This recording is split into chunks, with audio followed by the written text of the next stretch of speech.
Bapak,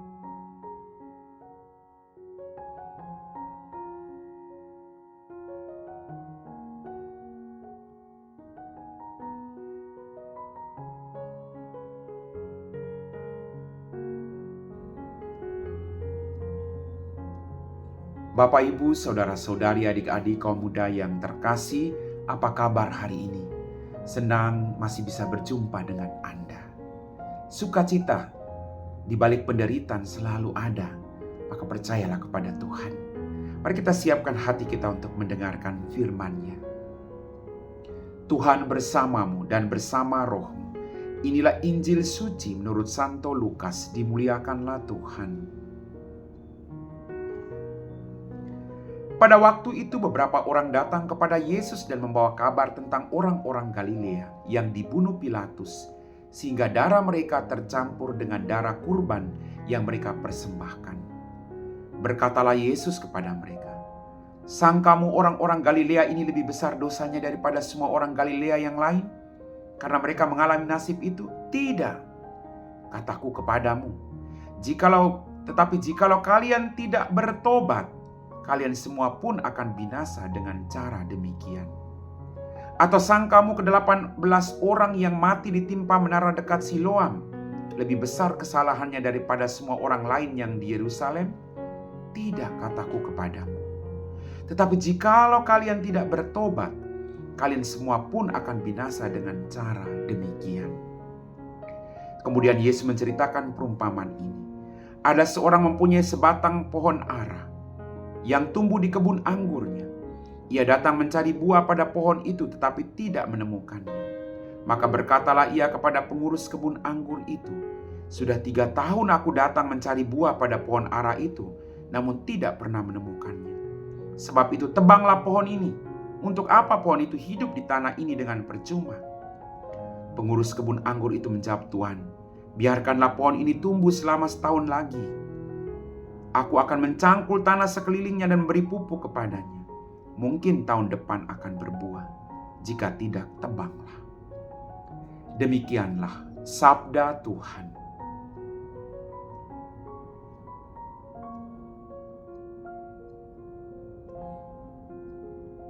Bapak, Ibu, Saudara-saudari, adik-adik kaum muda yang terkasih, dalam permenungan saya atas bacaan Injil hari ini, yang pertama adalah soal seruan Yesus tentang pertobatan. Kenapa Yesus menyerukan dalam Injil hari ini 2 kali dikatakan tadi, bertobatlah. Ya, jelas tadi dikatakan Yesus mengajak kita untuk bertobat.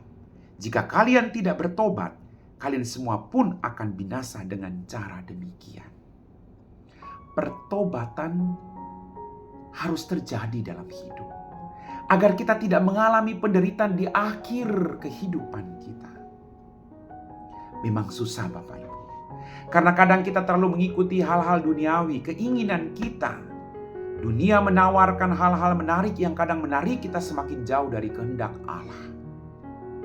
Tapi mari kita sadar hari ini, Tuhan mengatakan bertobatlah. Jika tidak, kalian akan mengalami hal yang sama. Maka mari kita diberi kesempatan setiap hari untuk melakukan pertobatan. Yang kedua, kesabaran Allah. Allah punya hati yang begitu sabar terhadap manusia yang berdosa. Allah selalu memberikan kesempatan kepada manusia untuk memperbaharui dirinya agar mereka berbuah. Maka mari kita gunakan kesempatan yang diberikan Allah dengan memperbaharui diri kita, bertobat, agar kita bertumbuh, menghasilkan buah yang baik, berlimpah ruah, dan mendatangkan kebahagiaan. Bukan bagi diri sendiri, tapi banyak orang. Allah ingin menjumpai kita. Allah ingin agar Dia menabur dan bertumbuh.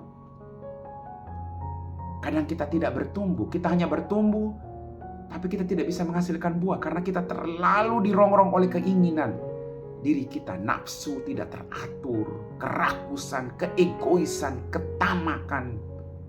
Lalu kita tidak bertumbuh. Tapi Tuhan punya kesabaran. Mari kita gunakan kesabaran yang diberikan Tuhan kepada kita. Dia beri kita kehidupan. Dia menghendaki agar kita berubah. Cangkul lagi, tanam lagi, rawat lagi agar bertumbuh. Jangan sampai kita tidak berbuah, Bapak Ibu. Hidup ini adalah berkat. Maka kita harus berbagi berkat. Kita harus bertobat agar berbuah dan kita berbagi berkat. Amin.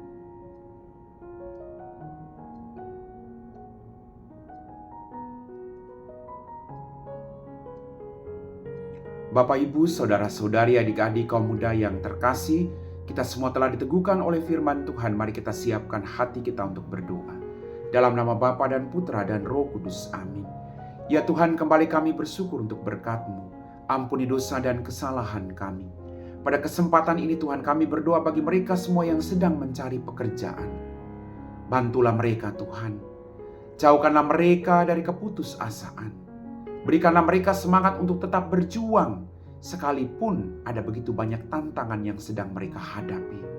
Kalau boleh Tuhan, berikan mereka pekerjaan yang sesuai dengan kerinduan hati mereka. Biar dalam pekerjaan ini, nama-Mu semakin mereka muliakan. Biarlah mereka juga boleh dalam pekerjaan mereka kelak, berbagi hidup dengan orang-orang yang ada di sekitar mereka. Kami puji Engkau Bapa, kini dan sepanjang segala masa. Amin. Tuhan bersama-Mu dan bersama Roh-Mu. Semoga kita sekalian diberkati oleh Allah yang Maha Kuasa, Bapa dan Putra dan Roh Kudus. Amin.